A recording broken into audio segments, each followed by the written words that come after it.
Entrevista. Dr. Lúcio Mauro Trevisan fala sobre dor do crescimento. Crescer dói? Em muitos casos, sim. A chamada dor do crescimento é a mais comum do que se imagina. Ainda bem que estratégias simples como massagens e uma boa dose de atenção costumam ser suficientes para aliviar a criança do incômodo. Para falar sobre o assunto, iremos conversar agora com o médico ortopedista Dr. Lúcio Mauro Trevisan, ele que está ao vivo nos estúdios do Jornal da Cidade. Bom dia, Dr. Lúcio Mauro. Bom dia a todos os ouvintes. Muito prazer estar novamente aqui, Sandro. Seja bem-vindo, Dr. Lúcio Mauro, sempre com informações preciosas para os ouvintes da Rádio Vinícola. Obrigado. Agora, eu sou sincero, eu nunca tinha ouvido falar de dor do crescimento. Existe. Eu queria que o senhor falasse sobre isso. Que trem que é esse, Dr. Lúcio? Então, o que consiste a dor do crescimento? Acontece nas crianças e adolescentes nos picos de crescimento, né? A criança tem os seus picos de crescimento, algumas idades específicas, principalmente na adolescência e na pré-adolescência, onde existe o estirão, né? Então, o que acontece? O osso ele vai crescendo e com isso ele vai tracionando junto com ele os tendões que estão inseridos nele, né, juntamente com a parte muscular. E muitas vezes esse crescimento ele não é proporcional, né? Vamos dizer assim, o osso cresce mais rápido do que o tendão estica, vamos para o pessoal entender.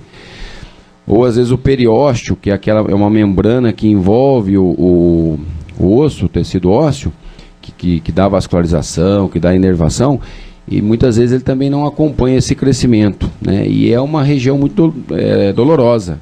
É o que dá dor no osso, é o periósteo, que ele é rico na inervação.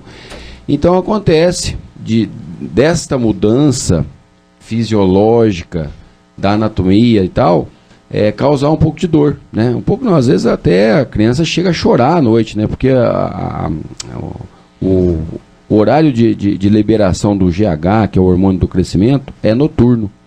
Então, geralmente, a criança e o adolescente, eles crescem durante o sono. Então, muitas vezes, a dor, por que aparece à noite? Porque é o horário que se tem um maior desenvolvimento do crescimento. É a hora que a criança está crescendo. Exatamente, independente do sono. Então, o que dá-se a entender é que essa dor, então, são nos ossos e não nos músculos. Exatamente. A dor, na verdade, é no periósteo que dá essa informação para a criança, desagradável, né, que é a dor. Então, o que acontece é isso. O que é importante o pai e a mãe saber em casa?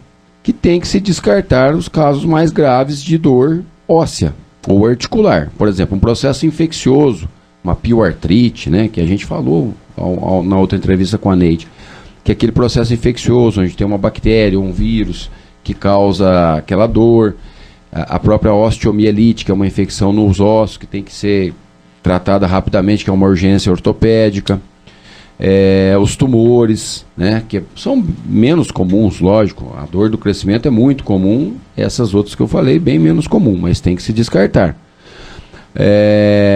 E tem algumas dores que aparecem na adolescência, na infância e na adolescência, né, relacionadas ao crescimento, que a gente chama de osteocondrites, né, que é onde tem aquelas saliências ósseas. Por exemplo, na parte da frente do joelho, tem aquela bolinha na frente do joelho, chama tuberosidade anterior da tíbia.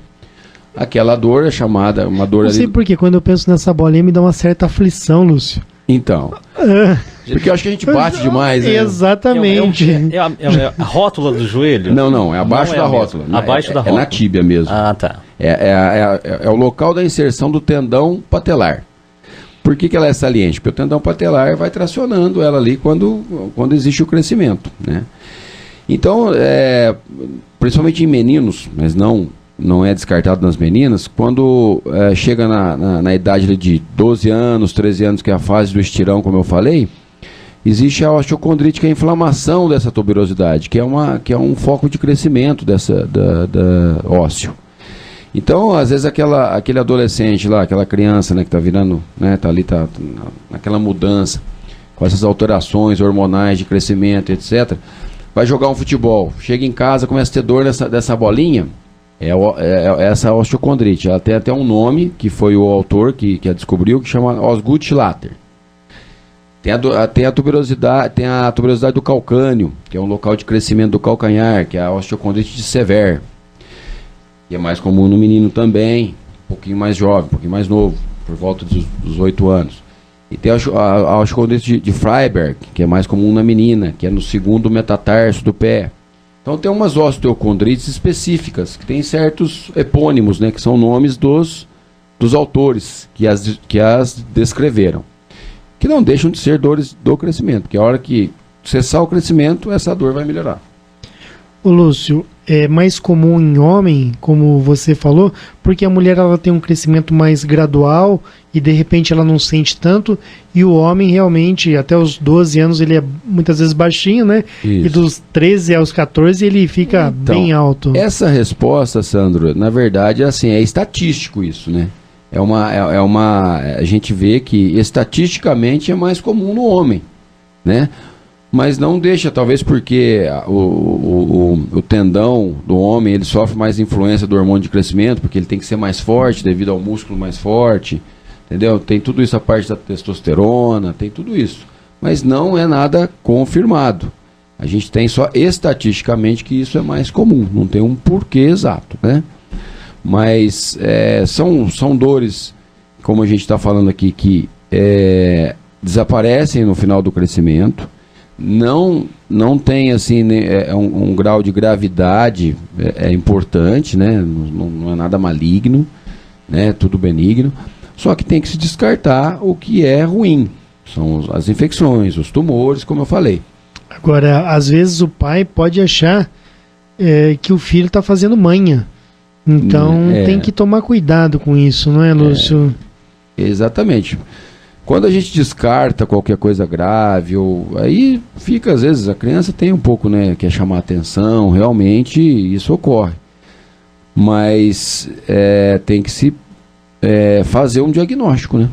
E com o especialista. Então não pode se negligenciar esses sintomas, esses sinais e sintomas que a criança apresenta. Exato, às vezes aquela dor que ela está sentindo é sincera, não é uma coisa grave, como essas doenças que você citou, mas também não é uma manha, é uma dor... Perfeitamente, existe. É uma dor real. Existe a dor, exatamente. Isso incomoda, né? Agora, o que se faz nessa situação de dor quando já se descartou qualquer coisa mais grave? Então, geralmente essa dor ela cede a algum analgésico mais simples, né? Uma dipirona, um paracetamol, no máximo aí um ibuprofeno, quando a dor está mais forte. Às vezes uma massagem, um alongamento, né? Um repouso de certas atividades que estão causando aquela dor. Por exemplo, criança que joga bola e tem dor, tal. Tem que ficar pelo menos aí uns 60 dias segurando a molecada para não jogar bola. Ou seja, vai continuar doendo. Vai continuar doendo. Vai ter que dar um remédio. E no caso dessa continuidade dessa dor, ela pode virar uma lesão? Então, geralmente não. Na maioria das vezes não. Não evolui para... Não, geralmente não. O que acontece é que a criança começa a mancar e não consegue jogar bola, né? Então ela é obrigada a parar, né? Então aí cessa a dor, ela volta a jogar bola, volta a dor e fica nesse lenga-lenga até acabar o crescimento. Ô Lúcio, na pesquisa que eu fiz aqui para a gente poder criar as perguntas para te enviar e fazer aqui, né?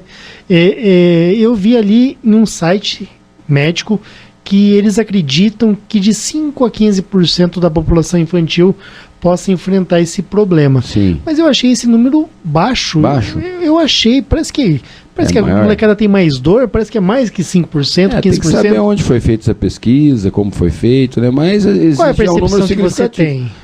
Eu acho que assim, na verdade, Sandro, no consultório, não sei se os pais não levam as crianças e fica melhor em casa e não... Por isso que talvez seja difícil ter uma estatística, né? Porque muitas vezes os pais não é feito o diagnóstico, então não tem como você colocar na estatística. Então, às vezes, como é benigno e melhora naturalmente, é um problema que, não vou nem falar doença, mas é um sintoma que do mesmo jeito que vem, vai embora. Então, muitas vezes, o pai não leva a criança para saber o que é e não entra em estatística. Provavelmente é isso. Pelo tamanho, vamos supor, o tamanho físico da criança, isso pode influenciar, vamos supor, uma criança com uma baixa estatura e uma criança com uma estatura mais alta. Diferencia-se aí a questão dessas dores, porque eu não me lembro de ter sentido dor nenhuma, embora tenha uma estatura baixa, né, 1,70 m. Meu irmão já tem 1,89 m. Eu me lembro dele queixar várias vezes durante toda a adolescência dele por isso, entendeu? Agora então... sabemos o porquê agora. Pois Você deu sorte, né? Dei sorte, tá vendo? Eu não me lembro de ter sentido essas dores. Agora, já o meu irmão já vem, ele reclamou durante a adolescência toda dele. Doeu. Doeu. Então, na literatura não tem nada descrito em que a criança que é mais alta tem mais dor do que o que não é, que tem baixa estatura. Porém, pensando por um lado que se você tem uma atração muito maior, né, em quem fica mais alto, é provável que sim, né? Mas eu não vi nenhum estudo até agora que tenha essa estatística, mas raciocinando, pensando do modo assim que você vai tracionar as estruturas ali, provavelmente isso ocorra mais naquelas crianças que cresçam mais aqui nesta fase. Doutor Lúcio, e tem alguma idade que isso ocorre mais? Até quando vai? Então, geralmente é nos picos de crescimento, né? Então a criança, qual que é o estirão do crescimento aí? Que na adolescência. Na menina, a partir dos 11 anos, no menino, a partir dos 13 anos, tá? Mas as crianças mais jovens, né, 6 anos, 5 anos, também têm os seus picos, mesmo que menores, de crescimento, e que podem apresentar esses sintomas. Isso vai até o final do crescimento? Até o final do crescimento pode aparecer. Você falou das pernas, né? Mas os braços também podem ter essas dores? Os braços podem, mas os braços, por não serem membros de carga, acho que se adaptam melhor. É muito mais comum joelho, né, perna, né, ali na região da tíbia, anterior da tíbia, fêmur, né, são os mais comuns. A dor, 80% está ali, nessa região. E doendo, e essas dores se originando, pode vir uma dor de cabeça junto ali, acompanhando? Ou não tem associação? Não tem nenhuma associação, nunca tive essa experiência de ver isso não, Sandro. Entendi. Nós estamos conversando com o Dr. Lúcio Mauro Trevisan, traumatologista, ortopedista, está sempre aqui esclarecendo os ouvintes da Rádio Vinícola. Dr. Lúcio, tem várias perguntas para fazer ainda, não é? Okay. Mas nós conversamos antes da entrevista, temos o horário eleitoral gratuito, não é? E o horário eleitoral ele nos toma muito tempo, a gente tem que terminar o jornal 10 para meio-dia, no máximo 5 para meio-dia, então eu acredito que de tudo que foi falado, tem várias perguntas ainda que deveriam ser feitas, que poderiam ser feitas. Por exemplo, é possível evitar que o incômodo apareça?